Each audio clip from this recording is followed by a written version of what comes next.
Un momentito. Solo solicitarle, ¿verdad? Si podemos grabar o se puede grabar la sesión para, para tener el guión de la entrevista. Sí, sí, claro, adelante.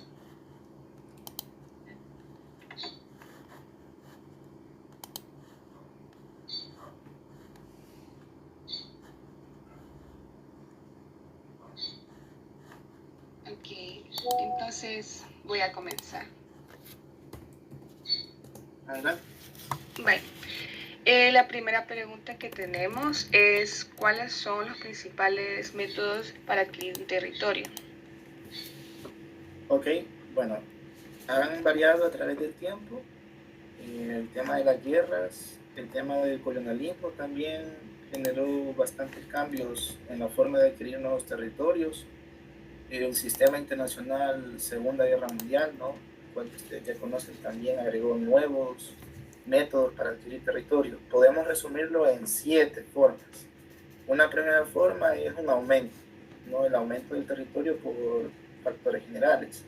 Una segunda forma es el descubrimiento, también, ¿verdad? Pero este claramente ya no se suele dar, ¿verdad? Por las condiciones que tiene el mapa mundial.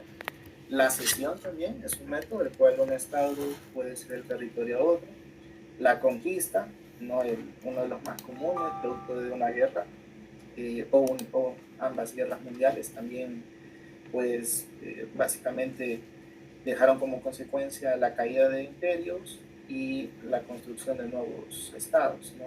La ocupación también, ¿no? La ocupación básicamente producto de una guerra también, ¿no? Un estado ocupa el territorio o parte del territorio de otro estado y se mantiene permanentemente, ¿no? En ese nuevo territorio. La decisión judicial, que esta es una herramienta que viene desde la Sociedad de Naciones, con lo que hoy actualmente conocemos la Corte de la Haya, ¿verdad? Post Segunda Guerra Mundial, un método bastante utilizado y en el cual El Salvador tuvo que ser parte, ¿no? De una decisión judicial en la cual perdió territorio. Y también el título histórico, ¿verdad? Esto sobre todo en la época colonial, en el caso de latinoamericano, una gran cantidad de territorios que no quedaban claros, entonces el título de hecho, el título por derecho, o el título no histórico, a partir de documentos de los virreinatos, ¿no? De las capitanías generales, fueron dando indicios, de alguna manera, cómo era el trazo de las fronteras. Aún así, el título histórico no es garantía de que se pueda acceder, ¿no? A ese territorio o que pueda ser, digamos, sostenido en el tiempo por un Estado, ¿no? Tiene que darse título histórico, pero también a la par tiene que haber una posesión, ¿verdad? Del territorio. Esos son los 7 métodos que podríamos decir que a través del tiempo, unos obviamente siguen vigentes, otros resultaría un poco ya más complicado, como el tema de la conquista, aunque aún así todavía puede darse, y podríamos decir que esos son, ¿no? Ok, le voy a hacer la otra pregunta. Ok. Okay. ¿Existen procesos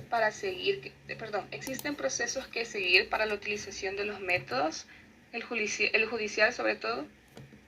Sí, por supuesto, hay métodos. En cada uno de ellos puede haber un método, claramente, pero si nos vamos al actual orden internacional, por ejemplo, en el caso de la cesión, antes de comentar un poco más de la decisión judicial, la cesión es producto de un acuerdo diplomático entre estados, ¿no? Entonces, ese todavía sigue vigente, aunque claramente sería muy difícil ver en la práctica. De hecho, la actual invasión de Rusia a Ucrania, parte de la historia de este conflicto, es que Crimea fue cedido por Rusia en tiempos de la URSS, ¿no? Entonces, es producto de un acuerdo diplomático. ¿Se puede dar? Sí, todavía se puede dar. En el caso de la decisión judicial es el más común. No solo está la Corte de la Haya, pueden haber conflictos marítimos, también hay un tribunal de derecho del mar. Entonces, estos instrumentos todavía siguen vigentes. Es digamos, el principal obstáculo de hacer uso de la decisión judicial es que ambas partes deben estar de acuerdo. Y para que ambas partes estén de acuerdo tienen que tener también capacidad económica, porque irse a juicio implica una gran cantidad de dinero para la nación, ¿verdad? Para el Estado. Eso implica muchos recursos, no solo económicos, sino que también diplomáticos, obviamente gente muy capacitada en la materia, y hay todo un proceso que se regula dependiendo del conflicto, ¿no? Una vez se llega a una decisión, se da todo un proceso judicial, por cierto, ¿verdad? Por ejemplo, el caso de El Salvador con Honduras fue un proceso muy largo, de una década. Se tuvieron que presentar títulos históricos, documentos desde la época colonial, y también se tomó en cuenta la posesión que tenían ambos estados sobre los territorios en discusión, tanto los terrestres como los marítimos. En pocas palabras, al final de cuentas, luego de una decisión que obviamente no necesariamente tiene que ser proporcional, porque no es el objetivo de la decisión judicial, sino más bien dirimir, ¿verdad?, sobre la posesión que puedan tener por título o por una posesión de facto. Al final de cuentas, ambas partes deben aceptar esa decisión.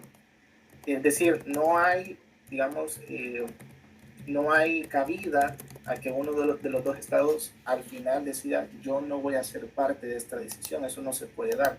Desde el momento en que ambos estados se someten a juicio, deben aceptar la decisión judicial. Y ahí es donde viene el problema. Si esa decisión afecta a una de ambas partes, en la práctica el cumplimiento de ese acuerdo puede hacer, ¿no?, que no se lleve a cabo, que no se ejecute, ¿no? Entonces eso podríamos abonar, ¿no?, al tema de la decisión judicial. Ok, gracias. Como siguiente pregunta, para usted, ¿alguno de estos tiene vigencia o ilegitimidad? Para el judicial e incluso el histórico, ¿cuáles son sus limitaciones? Sí, tienen vigencia. Y cada uno de los 7 que les mencioné puede tener vigencia. Por ejemplo, en el caso del aumento, puede ser por una ampliación natural. No sé si recientemente dieron noticias que en Japón se descubrieron nuevas islas, ¿no? Entonces se amplía un poco la capacidad, ¿no?, la posesión que tiene ese estado. También, ¿verdad?, cuando es por construcción de islas artificiales, se ha dado mucho, ¿no?, en el Golfo, en la península arábiga, perdón. En el caso de Emiratos Árabes Unidos, ¿no?, ha construido ciertas islas. También China lo ha hecho mucho en el mar de China Meridional. Entonces también es un método y es legítimo. Es decir, no lo prohíbe el derecho internacional, no lo prohíbe el derecho del mar, y la idea es tener más mar territorial, valga la redundancia, ¿no? En el caso de la cesión también, o sea, si hay un acuerdo entre ambas partes de ceder parte del territorio, tal vez no necesariamente ceder soberanía, no pasa tanto por ceder soberanía, sino que puede hacer que un Estado necesite, ¿no?, de cierto acceso a cierta región para poder hacer uso, por ejemplo, del mar. El caso de Bolivia y Chile, por ejemplo, Perú le ha cedido una parte de su mar territorial, pero es una pequeñita parte, es una playa muy pequeña, al Estado boliviano, pero no ha podido desarrollarla porque es muy complicada esa zona. Pero ahí sí que hay un acuerdo diplomático y comercial, y eso refleja que sigue vigente el tema de la cesión, ¿verdad? Como digo, no cesión de la soberanía, sino que cesión, por decirlo de alguna manera, una forma de arrendamiento para hacer uso de algún factor, ¿no?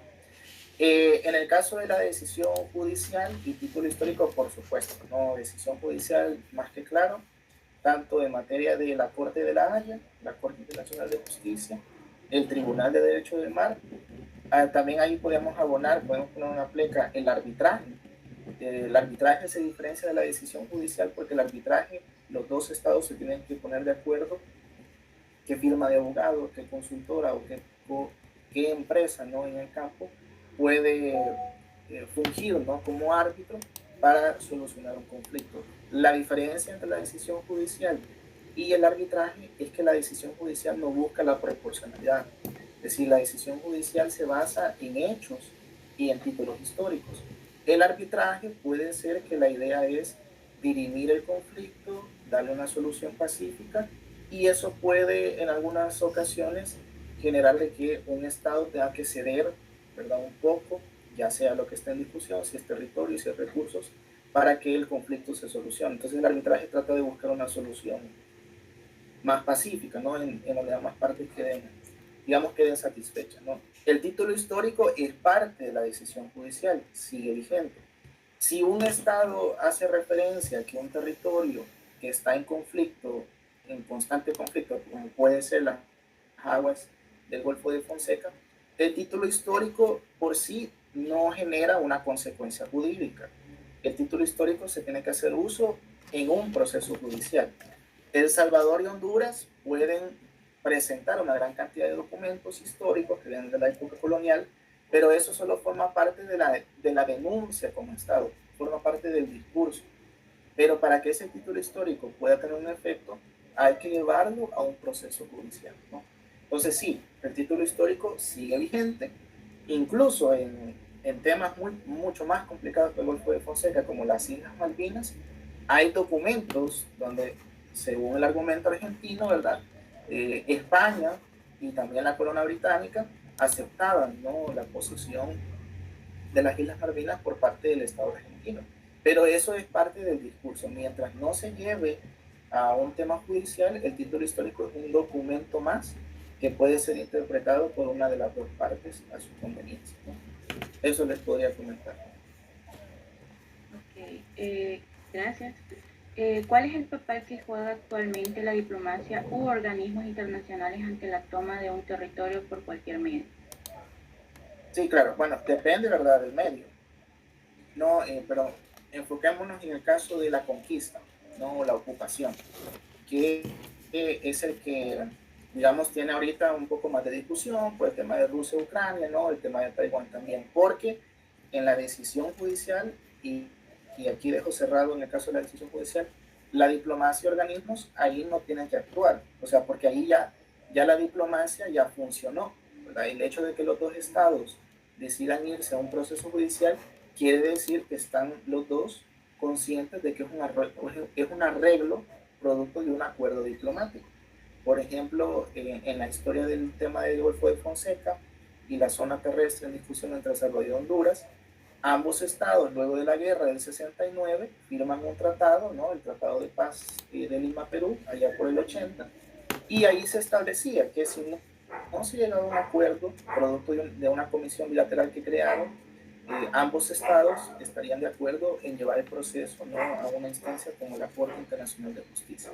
Ese es un ejemplo, ¿verdad?, de que ahí la diplomacia funcionó, ¿no? Entonces, los organismos, en ese caso, la OEA, por cierto, la Organización de Estados Americanos, monitoreó ese acuerdo de paz y estuvo monitoreando constantemente el acuerdo bilateral para llevar el caso a la decisión judicial.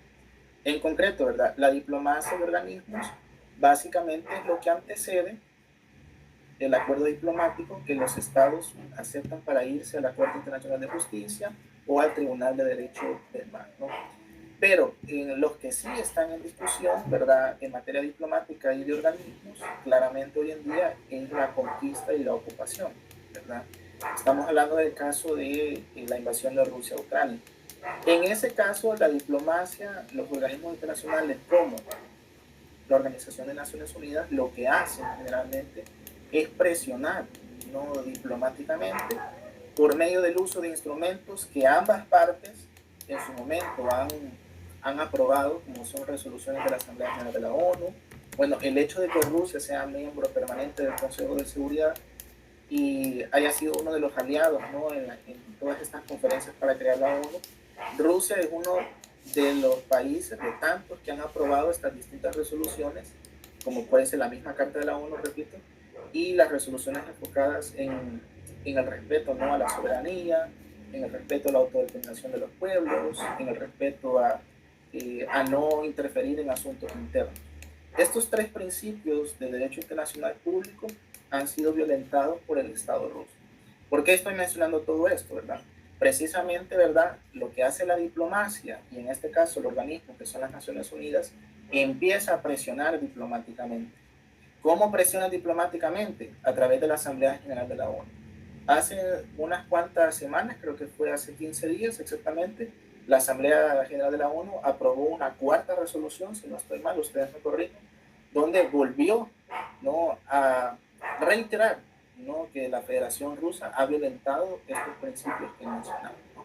Entonces la diplomacia ahora mismo, en caso de el intento de conquista que está haciendo Rusia y la ocupación actual que hace la región del Donbass, lo que hace la diplomacia es presionar, es recordarle, ¿verdad?, a las partes implicadas, pero también decirle al mundo, miren, Esto se aprobó allá en 1945. Todos los países estábamos de acuerdo en respetar estos principios. Se han firmado y ratificado una gran cantidad de instrumentos, incluidas las resoluciones de la Asamblea General de la ONU, y ustedes lo han respetado. La diplomacia hasta ese punto puede llegar, ¿no?, a presionar por medio de estos instrumentos, la denuncia que se hace a nivel de discurso, ¿no? Ahora bien, hay ciertos organismos que tienen una mayor capacidad de intervenir en caso de que un Estado ocupe o intente, en todo caso, conquistar otro territorio. Estamos hablando del caso de la Unión Europea y las sanciones, no las sanciones económicas.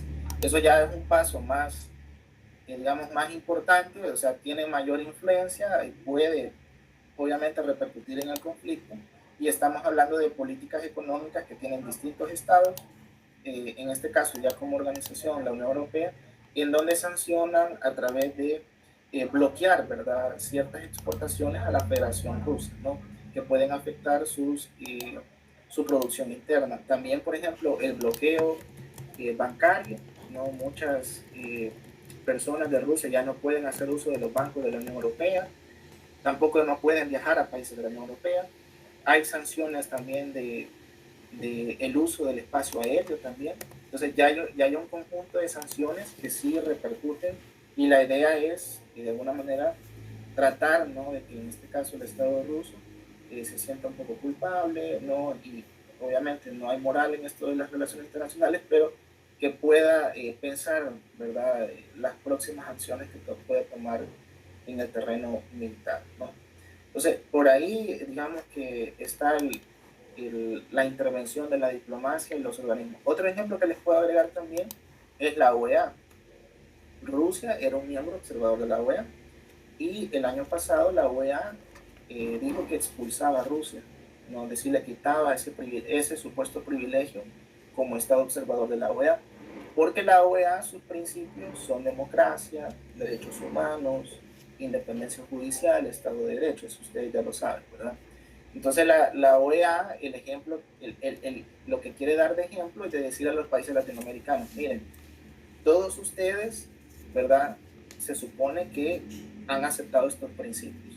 ¿Cómo es posible que estén apoyando diplomáticamente a Rusia? Porque, como ustedes sabrán, hay cierta cantidad de países latinoamericanos que se han abstenido de aprobar las resoluciones en la Asamblea General de la ONU. En ese sentido, no es congruente, ¿verdad?, la política exterior de nuestros países al abstenerse, sino que debe ser todo lo contrario. Debemos condenar las acciones que está tomando el Estado ruso. Entonces la OEA dijo, bueno, no, ya esto ya se pasó de límite, ¿verdad? Ya hay una ilegalidad internacional, entonces es momento de que la Federación Rusa ya no forme parte como miembro observador, Estado observador, ¿no?, de la OEA. Entonces, como en conclusión, ¿verdad?, la diplomacia hace hasta lo que puede, ¿verdad?, hasta donde se lo permite. Y hay organismos como la Unión Europea que sí ya tienen una capacidad de emitir sanciones, ¿verdad?, de sanciones ya como región. Eso les podría comentar. Bien, mi pregunta es la siguiente. Aparte de las ya mencionadas, ¿qué otras consecuencias políticas y económicas pueden existir para en la adquisición de nuevos territorios para un Estado? Bueno, pueden ser variadas. Va a depender el contexto, ¿verdad? Políticas, generalmente, si estás conquistando otro territorio, la consecuencia más obvia va a ser el aislamiento internacional, ¿no? Y eso lo vemos actualmente en el caso de Rusia. Si conquistas otro territorio, lo cual lo más probable es que sea por medio de la guerra, haciendo uso, ¿no?, de medios coercitivos, ¿no?, amenazas, incluso como la amenaza nuclear que ya ha hecho el presidente Putin. Eso es lo único que ha conllevado la Federación Rusa, y lo va a seguir conllevando, es un aislamiento internacional. Eso tiene esa primera consecuencia directa política, diplomática, va a tener consecuencias económicas en la población. Se aísla comercialmente, lo bloquean de tratados comerciales, lo bloquean de importar ciertos productos y lo bloquean del sistema financiero internacional. Claro, estamos hablando de la Federación Rusa. La Unión Europea ha dependido energéticamente de la Federación Rusa. La Federación Rusa puede subsistir a nivel interno, pero a largo plazo se espera, ¿no?, de que las sanciones tengan un efecto la idea que tenga un efecto persuasivo sobre la población para que la misma población rusa sea consciente del gobierno que tiene, ¿no? Las consecuencias económicas, en todo caso, ya sea Rusia u otro, van a afectar a la población, porque ese Estado ya no va a poder adquirir préstamos. Y eso es una parte muy importante que tienen este tipo de países, préstamos que sirven para, bueno, ya cursaron las materias de cooperación, creo yo, ¿no? Sirven, ¿no?, para políticas públicas, para infraestructura, en general, ¿verdad?, para el desarrollo económico y social de estos países. Entonces, al ser aislado, ¿no?, al ser bloqueado económicamente, financieramente, y también al ser bloqueado de los organismos económicos y financieros internacionales, las consecuencias obviamente pueden ser muy graves, ¿no? Entonces, esa es la consecuencia de iniciar este tipo de acciones con el intento de conquista. Otro ejemplo que puede tener consecuencias mundiales, bueno, la actual invasión a Rusia y Ucrania tiene consecuencias mundiales, ¿no?, en los precios, ¿no?, del gas y del petróleo. Pero en el caso, por ejemplo, de Taiwán, ¿no?, ya sabrán, Taiwán es considerada una isla rebelde, pero también a su vez es uno de los territorios con las democracias más robustas a nivel mundial. Si China invade Taiwán, habría un colapso tecnológico a nivel mundial, porque China es el mayor productor de chips, los cuales sirven para las computadoras, teléfonos, etcétera, ¿no? Entonces la consecuencia no solo sería diplomática, ¿no?, porque se denunciara mucho la actual República Popular de China, sino que económicamente y tecnológicamente a nivel mundial, es decir, consecuencias incalculables, ¿no? Es una de las razones, se sostiene, del por qué la República Popular de China no invadirá China-Taiwán, porque también le afectaría por la dependencia que tiene China respecto a Taiwán, ¿no? Entonces, va a depender del contexto, pero más o menos por ahí podrían andar las consecuencias económicas. Muy bien. La siguiente pregunta es: ¿cuáles elementos considera indispensables para mantener la legitimidad sobre los territorios de un Estado? Sí, perfecto. Bueno, elementos indispensables, dos. No, dos. Primero, el título histórico. No, obviamente, este es el más obvio. El título histórico, por ejemplo, aquí en Centroamérica, todas las constituciones mencionan sus territorios, ¿no? De hecho, nuestra constitución menciona incluso la sentencia de la Corte Centroamericana de Justicia de 1917. No sé si le han leído de esa parte de la constitución. Entonces, ahí ya menciona, ¿verdad?, las aguas del Golfo de Fonseca, ¿no?, con quienes colindamos, etc., ¿no? Entonces, de ahí emana ya un título histórico, ¿no? Las cancillerías guardan todos estos documentos, todos los convenios, todos estos hitos, ¿no?, que nos dan un argumento histórico, ¿no?, natural sobre las regiones que tenemos control. Ese control no es suficiente, ese título histórico no es suficiente, se necesita ser efectiva, y esta es la segunda condición, el segundo factor, que es la soberanía, ¿no? Este es el segundo elemento indispensable. Se debe ejercer un control. Estamos hablando ya de un tema no solo constitucional, sino que un aspecto ya geopolítico. Estamos hablando de un tema de seguridad y defensa. Estamos hablando de hacer uso de fuerzas armadas, estamos hablando de hacer uso también de la población. Eso es importante, que la población pueda estar permanentemente en esos territorios que, entre comillas, podrían estar en discusión. Retorno nuevamente al ejemplo de Rusia-Ucrania. Algunos dicen, ¿por qué Ucrania no renuncia al Donbass? ¿Por qué no renuncia? Porque si Rusia se queda en ese territorio, que todo el mundo sabe que es ilegal, el territorio del Donbass es ucraniano, pero si Ucrania no lo recupera, esa soberanía va a quedar en manos de Rusia. Entonces sí, el primer elemento, que es histórico, el cual Ucrania tiene toda la razón, pero el segundo elemento de soberanía, ¿quién lo tiene en sus manos? Rusia, ¿no? Entonces el segundo elemento de la soberanía, el uso de fuerza militar, ¿no?, e incluso la capacidad nuclear, que si pudiera llegar a tener un Estado, es importante para mantener, ¿no?, ese territorio como parte, ¿no?, de tu jurisdicción, ¿no?, de tu soberanía. Entonces estos son los dos elementos, en conclusión, indispensables, ¿no?, para tener la legitimidad sobre los territorios. Ok, la otra pregunta es, ¿bajo qué condiciones considera que un Estado es más voluble a perder la soberanía sobre su territorio? Y esto también quería relacionarlo a lo que usted estaba mencionando hace poco, que por ejemplo nos hablaba de una soberanía, pero también del título histórico, y esto también lo relaciona al caso de las Malvinas, que al menos Gran Bretaña se consideró que es su territorio por la implantación de la población, ¿verdad? Porque la población quiere ser británica. Y en este caso no aplicaría lo mismo para la población del Donbass y de la zona de Crimea en el caso ucraniano, o ¿por qué no? O sea, ¿por qué sí o por qué no? Sí, claro. Eh, bueno, en orden, ¿no? ¿Bajo qué condiciones no un Estado es más voluble a perder soberanía sobre tu territorio, ¿no? Obviamente hay muchas condiciones, tienen que ver con las otras dos, ¿no? Que habíamos mencionado, ¿no?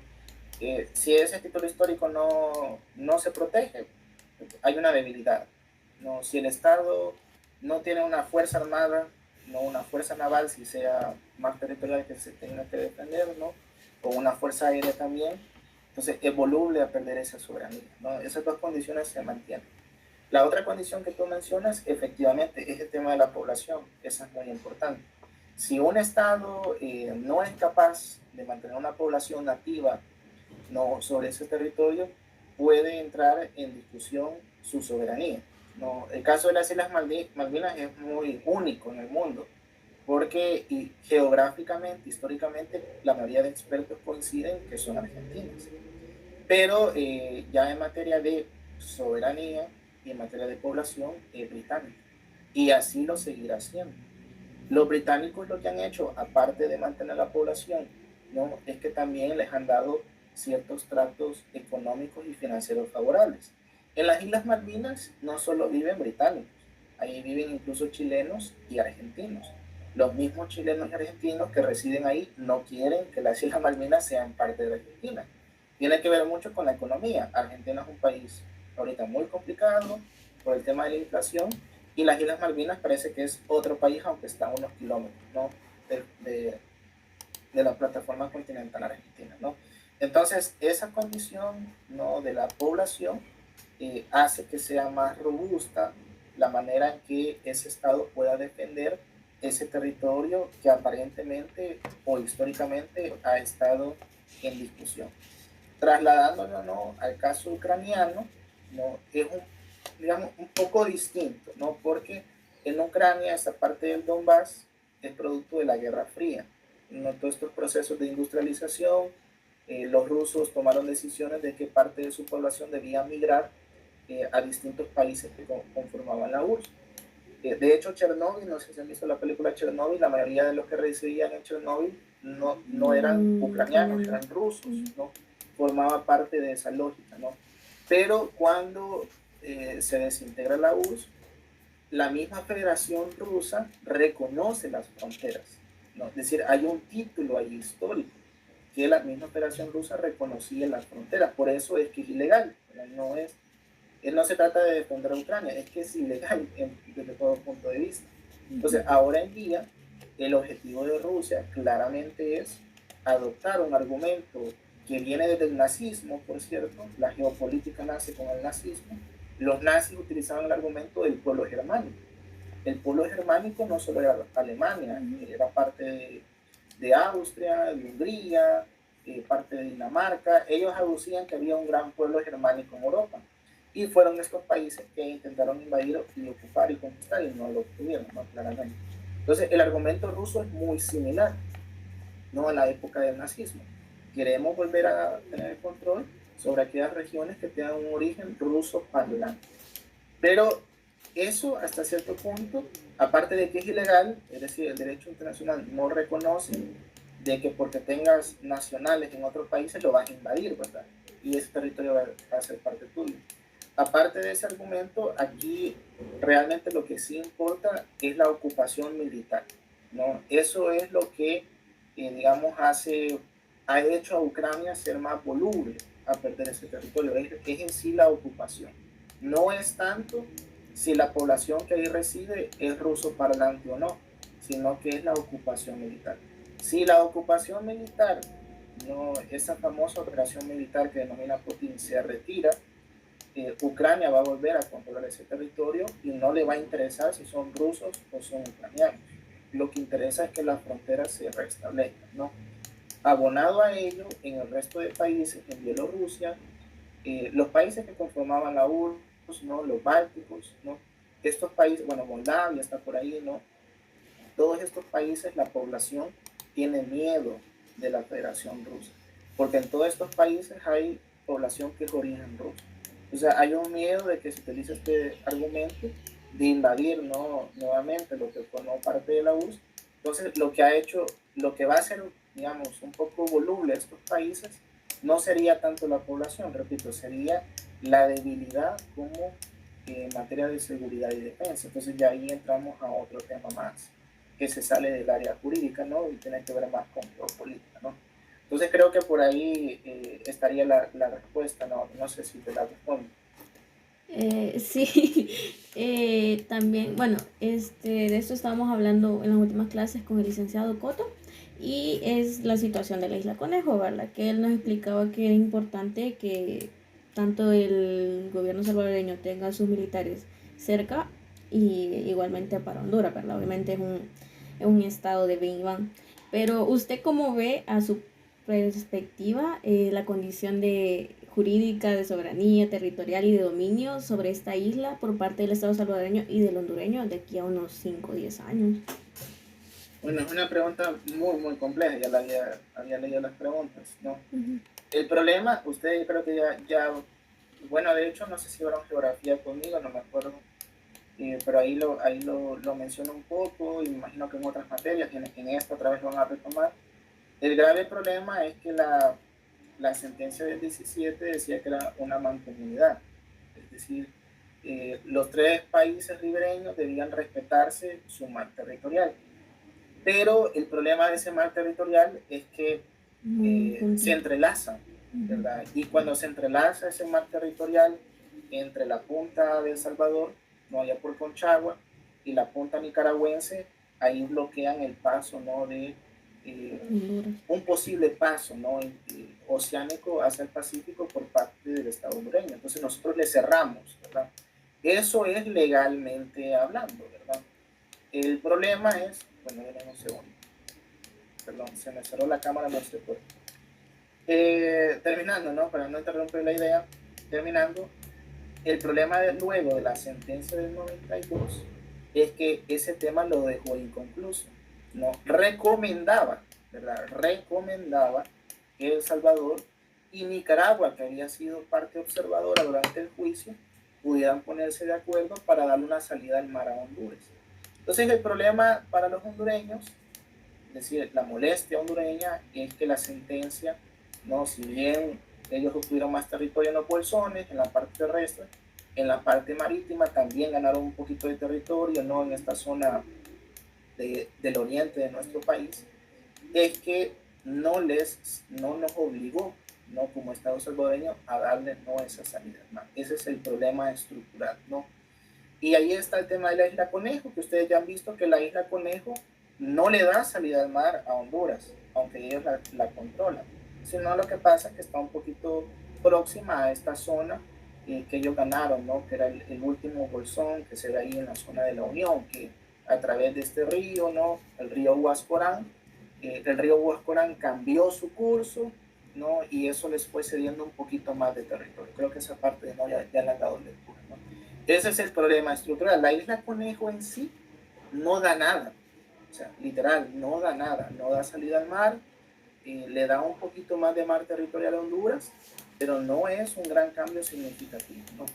En ese sentido, ¿verdad?, de aquí a 5 años, ¿verdad?, la situación territorial yo la sigo viendo complicada.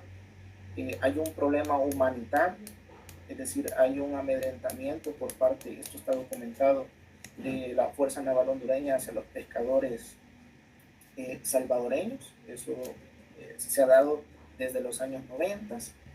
En materia, ¿no?, de seguridad y defensa, El Salvador ha mejorado su fuerza naval, eso no se puede negar, sobre todo con el gobierno actual.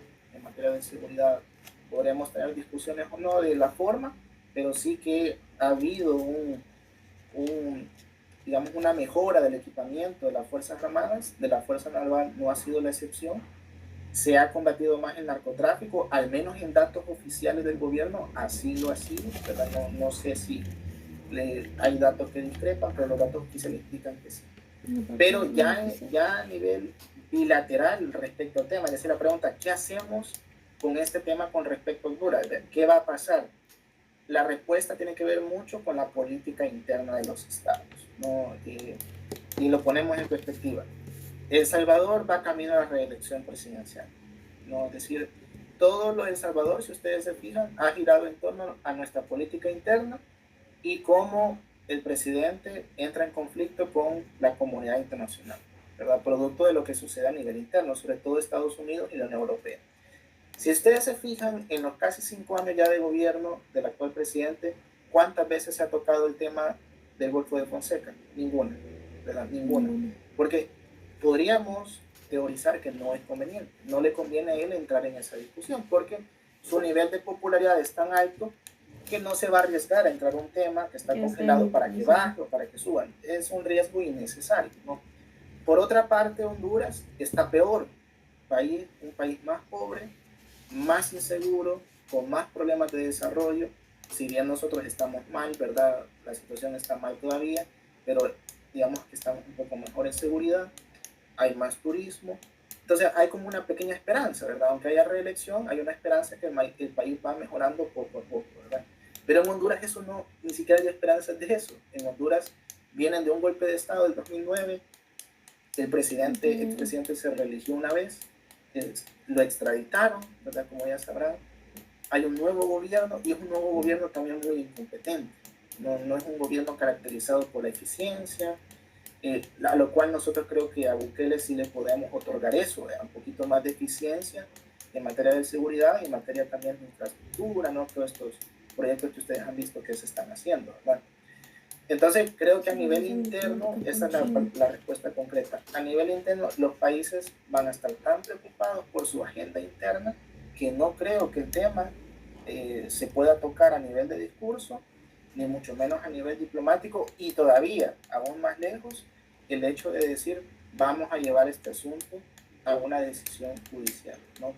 El último antecedente, y con esto pongo un ejemplo, el último antecedente, si ustedes se recuerdan de este tema, fue que Honduras, ¿no? y Nicaragua firmaron un tratado. No sé si le han dado lectura en la clase. No, sí. En este tratado entre Honduras y Nicaragua, no fue hace mucho, fue con el expresidente Juan Orlando Hernández. Firmaron un tratado donde Nicaragua le cedía, ¿no? aparentemente parte de su mar territorial para que Honduras tuviera salida al Pacífico, ¿no? ¿Cuál fue la respuesta de El Salvador? Ninguna. El Salvador no dio ninguna respuesta, ¿no?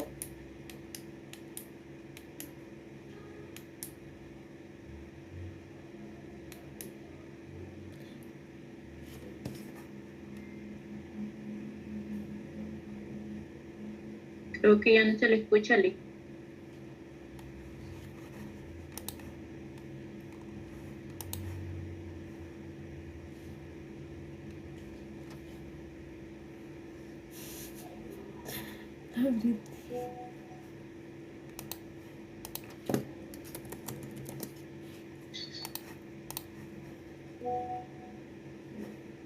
Hola, Lee, ¿me escucha?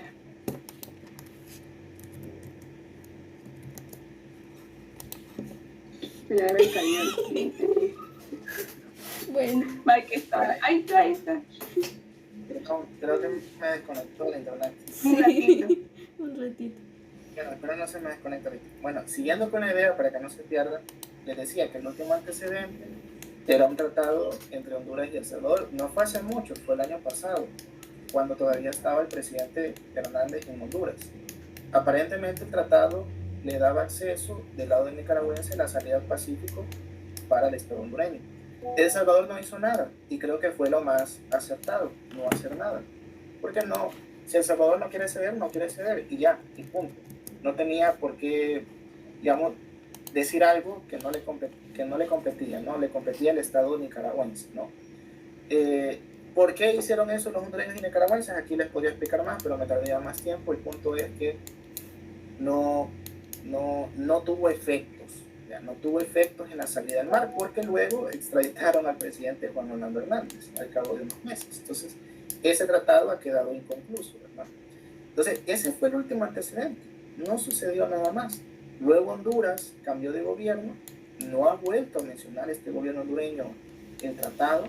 Aparentemente sigue vigente el tratado, pero el gobierno hondureño no lo ha querido tocar, porque repito, la agenda política interna de Honduras también está más convulsa que la salvadoreña. Entonces, de aquí a 5 años, pongámonos en perspectiva, el presidente Bukele se va a reelegir, es casi un hecho. Vamos a pasar otros 4 o 5 años con el actual presidente. Honduras va a seguir en su situación también, difícilmente va a cambiar. Entonces, a nivel, digamos, de las aguas, van a seguir todos esos detalles. Van a encarcelar lancheros salvadoreños, van a haber altercados, que nuestro cónsul en Honduras va a tener que asistir a los lancheros, ¿verdad? Allá en ¿cómo se llama este puerto? El puerto, se me ha ido el nombre. No es el Cortés, es otro nombre. Va a seguir ese tema humanitario todavía en las aguas, ¿no? Pero al final de cuentas, nosotros vamos a seguir teniendo la posición, nuestro mar territorial, y Honduras sigue sin tener salida, ¿no? La solución aquí sería realmente un acuerdo diplomático, porque la decisión judicial, considero yo que no convendría a El Salvador. O sea, corremos el riesgo de que nos vuelvan a obligar a ceder, ¿verdad?, en territorio, y eso realmente no caería muy bien, al menos a mí no me caería muy bien, y creo que a toda la parte académica, intelectual, tampoco caería muy bien que El Salvador vuelva a perder territorio con Honduras. Entonces lo ideal sería para el actual gobierno, aprovechando que tiene todo el poder, siendo muy pragmático y realista, es que trate de ir intimidando un poco más, asegurando un poco más nuestras aguas en el Golfo de Fonseca. Yo creo que, al menos yo, ese consejo daría, tratar de hacer más fuerte nuestra fuerza naval en la zona para tratar de intimidar. Esto es una visión muy realista, ¿verdad? Muy de seguridad nacional, nada diplomática, porque diplomáticamente no se va a llegar a ningún lado con ese gobierno hondureño, por el momento, ¿verdad? Entonces, eso es lo que yo veo, ¿no? En concreto, ¿no? Las agendas internas son muy opuestas y son incompatibles en este tema ahorita. Este tema no le interesa a ninguno de los dos gobiernos, y lo que creo yo que debería hacer el actual gobierno es mejor fortalecer la fuerza naval en el Golfo de Fonseca. Esa sería mi respuesta, chicas. Ok, muchas gracias, licenciado. Creo que hemos quedado muy satisfechos con sus respuestas. Nos ha dado una visión mucho más amplia también sobre algunos temas. Entonces, nada, le queremos agradecer bastante por su tiempo. Y, no, gracias a ustedes por invitarme. Vaya. Y si no le molesta, podemos tomar una foto porque nos piden evidencia. Sí, claro. Vaya. Sí, Britney, no sé si estás ahí. Sí, aquí estoy. Va. No sé si tienes activada la cámara. Va. 1, 2, 3. Gracias. Un gusto. Muchas gracias. Muchas gracias, licenciado. Gracias. Nos vemos. Por cierto, la grabación te la voy a enviar porque como yo soy el propietario. Vaya, está bien. Ajá, sí. Ya te la envío cuando me caiga la grabación. Vaya, está bien. Muchas gracias. Muchas gracias, licenciado, por su tiempo. Saludos.